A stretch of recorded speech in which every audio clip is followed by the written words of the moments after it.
One of my favorite types of pasta is orecchiette. Italian for little ears, this pasta is so delicious and such a classic and really simple to make. All you need is some flour, salt, and water. So, similar to making traditional pasta, since orecchiette is not made with eggs, you just would take the flour and we're just going to pour it onto our clean workspace here. And I'm just going to cup it into a little circle. And then also I'm going to make a well, just in a circle, round and round, with my hand.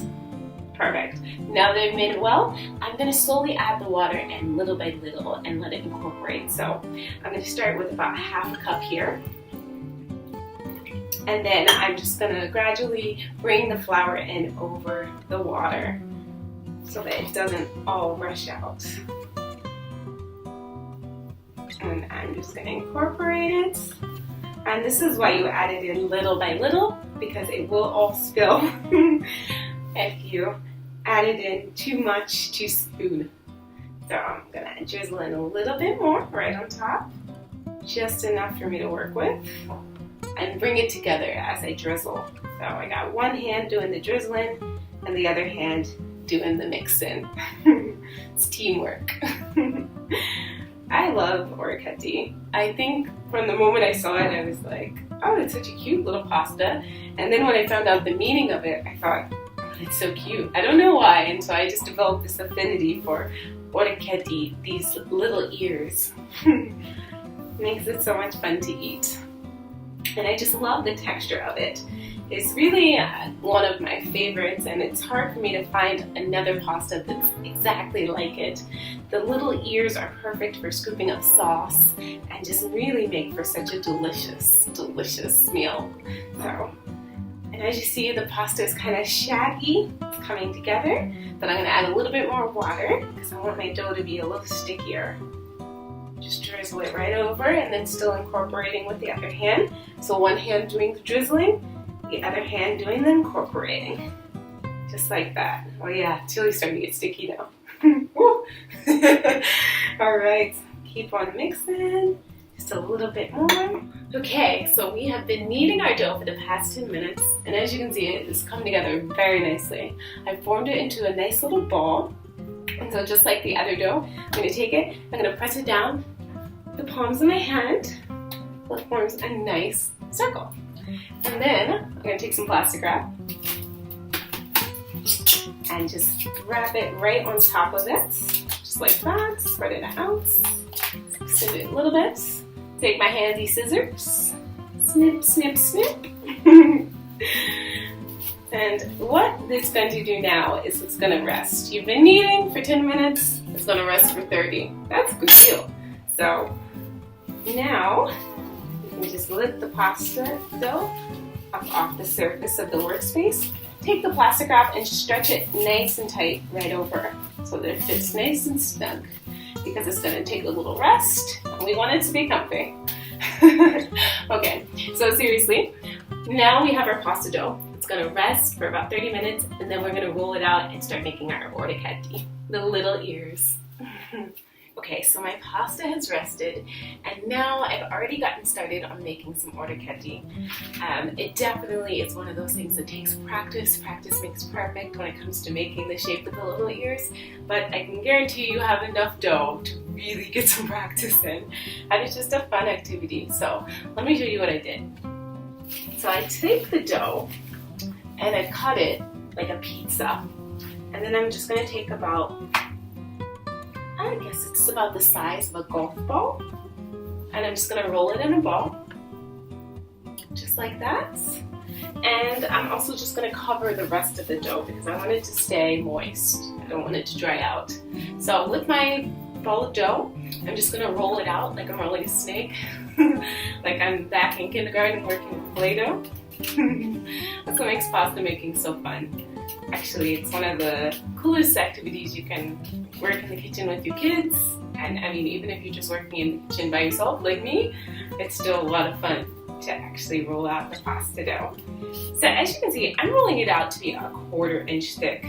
I find that the more that I make it, I actually like I find it easier to make the smaller pieces of orecchiette. I know it takes a little bit longer, but I find it easier actually to work with. So, I mean, if you feel more comfortable rolling out thicker, so maybe a half an inch, you could do that, but I'm rolling to like a quarter of an inch to in between a half an inch and a quarter of an inch.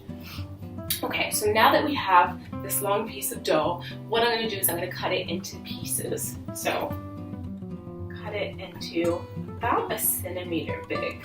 So they're really just these little chunks here, as you can see right here on my hand. And so with that piece, I'm going to take it and I'm going to roll it in a ball. And then this is the technique. This is what takes the time. So there's a lot of different ways that you can make orecchiette, but this is the technique that I found after much practice, mind you, that I found it, you know, it works. So you take a knife, this is just a simple butter knife, take the back of it, the dull side facing the dough, so you have it like on the sheet, so I can show you what I mean. So it's like that, so you're kind of flattening it out, and then you're literally just going to roll it. So I'll show you what I mean.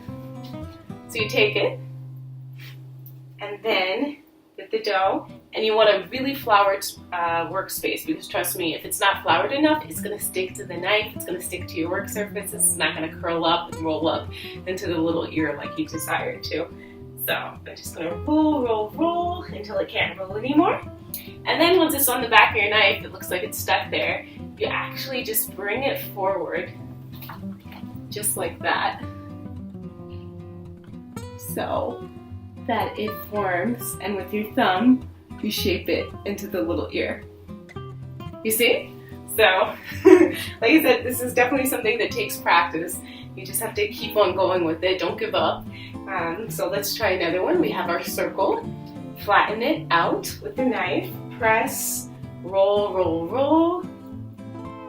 It's stuck to my knife. So, stuck to your knife. Now bring it forward, just like that, and roll. And your little ear, like that. So, I know it's difficult actually. Like the first few times I was doing it, I was like, oh my gosh, this is really hard. But don't give up. Keep going with it. And I took a little video of a close-up, so you'll probably see that in a few moments. But just roll, stuck to the knife, bring it forward, tuck, and shape it with your thumb. And the great thing about this is your thumb is actually just as much of a tool as the knife here. And one of the most important things is also the floured workspace.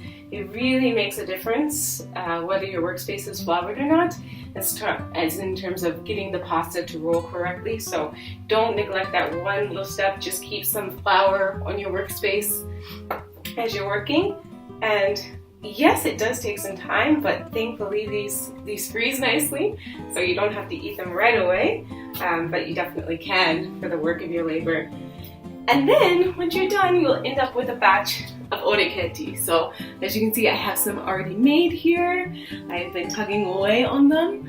And so, yeah, it's definitely worthwhile and a super great pasta to make. I find it increasingly more difficult to find in stores around my neighborhood. I don't know about you, but I love orecchiette. I think it's perfect for certain pasta sauces. So I definitely recommend, if you love orecchiette, or even if you've never tried orecchiette and you're interested, give this pasta recipe a try, or invite a group of your friends over and have a pasta making night. This one is so much fun, and you need no equipment except for some butter knives, so can't get any simpler than that. But yeah, so I hope that you enjoy your orecchiette. I hope you enjoy eating it as much as you enjoy making it, and thank you so much for joining me to check it out. So see you later, and peace and love.